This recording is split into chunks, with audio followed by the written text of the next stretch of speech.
Hello everybody, I've teamed up with Kikkoman to bring you a wonderful holiday time fried rice. This uses seasonal vegetables and it also has a wide variety of textures, plus it's easy and fun to make. Let me show you how to do it.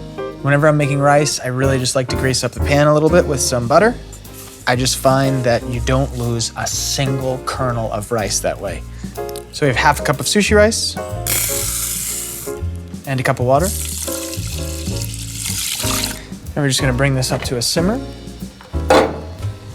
When I think of holiday times and fried rice, I wanna add things that I eat in the winter.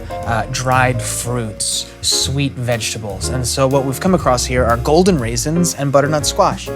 Okay, so once you can have the butternut squash, come in this way, do some pieces like this, because we're trying to get pretty small cubes, and that's gonna show maximum surface area of the butternut squash, which means that they're gonna cook faster. It also means you'll have the most amount of caramelized flavor that way. Once that rice is at a simmer, bring it down to low, cover it on the top, 20 minutes.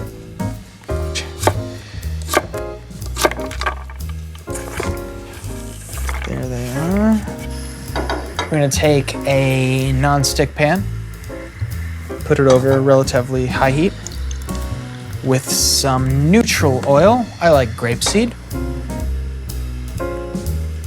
Come on in with the butternut squash. Just get a nice coating of oil all around. And don't touch it, let it caramelize. We're gonna make some garlic and ginger chips. And you want some thin pieces, but not like too thin, because we don't want them to melt. We want them to hold their shape. Same thing with the ginger.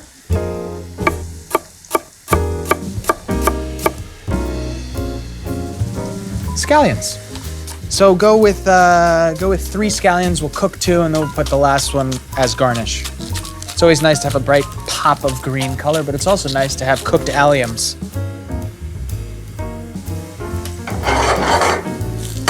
There we go, look, there's some color, as you can see. And it's the perfect time to start making our garlic and ginger chips, which add not only a fantastic flavor, but a wonderful texture. Move the butternut squash to the back of the pan like that. Come in with a little more oil, just sort of making a little fry area over here. Gonna lay the ginger chips in, and the garlic. Now the pragmatist would say, why don't you just do this in another small bowl?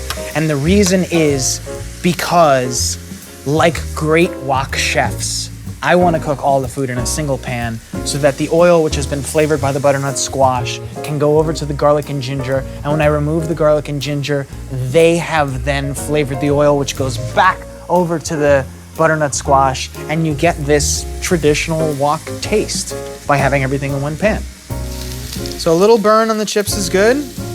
That's what we're looking for right there. Spread them out on some paper towel. Let's come in with 2 of our 3 scallions.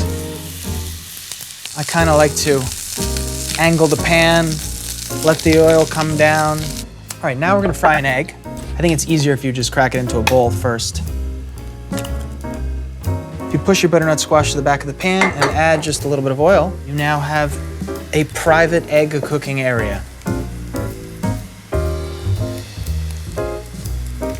All right, so cook the egg as you like it. Sunny side up, over easy. Egg comes out. Beautiful. Let's check on this rice. The marriage. Rice, butternut squash, scallions, and mix it up. Add some golden raisins in there. These add sweetness. And it's really good to put them at the end because they won't suck moisture out of everything at this point. Kind of just pat it down. And this is the perfect time to use Kikkoman soy sauce because we're pretty much done cooking and the soy sauce stays super duper fresh and bright that way. Come like this. Also like to hit it with sesame oil. For me, this just rounds out the entire thing. So we're treating this fried rice sort of like a Spanish omelet. So this is actually the bottom of the dish. So you can come on.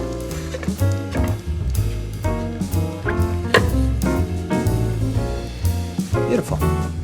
Now at this point, we can come in with our fried egg. I like to put it on the side.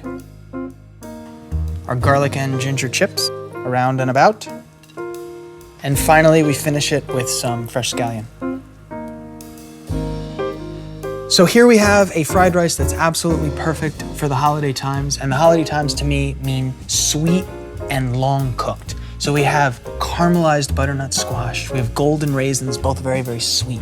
We've got this nice punch zestiness from garlic chips and ginger chips, and the Kikkoman soy sauce and sesame oil round out the entire thing to make a dish that should please everybody during the holidays, and frankly, any time of the year.